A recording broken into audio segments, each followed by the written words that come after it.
নেতাকর্মীরা বলছেন যে তারেক রহমানের সরাসরি চট্টগ্রামে আসা এটি নেতাকর্মীদের ব্যাপকভাবে উজ্জীবিত করবে এবং এখানকার নেতাকর্মীরা ব্যাপক উচ্ছ্বসিত তাকে সরাসরি দেখতে পেয়ে এবং আগামীকাল তার বক্তব্য শুনতে পাবে।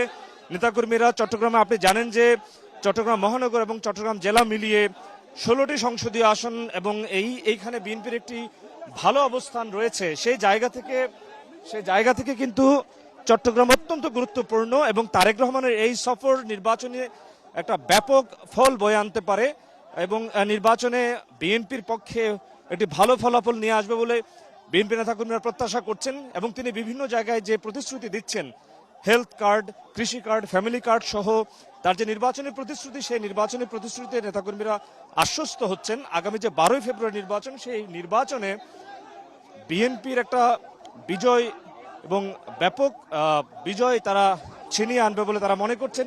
তারেক রহমান এই মুহূর্তে ভিআইপি গেটের সামনে দিয়ে বের হচ্ছেন এবং নেতাকর্মীরা কিন্তু স্লোগান দিচ্ছেন তাকে এবং তাকে স্বাগত জানাচ্ছেন।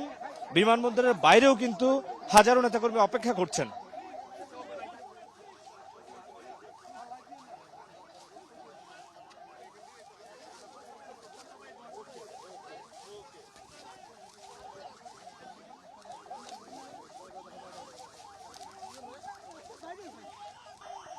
গাড়ি কি আছে ঢাকার মধ্যে?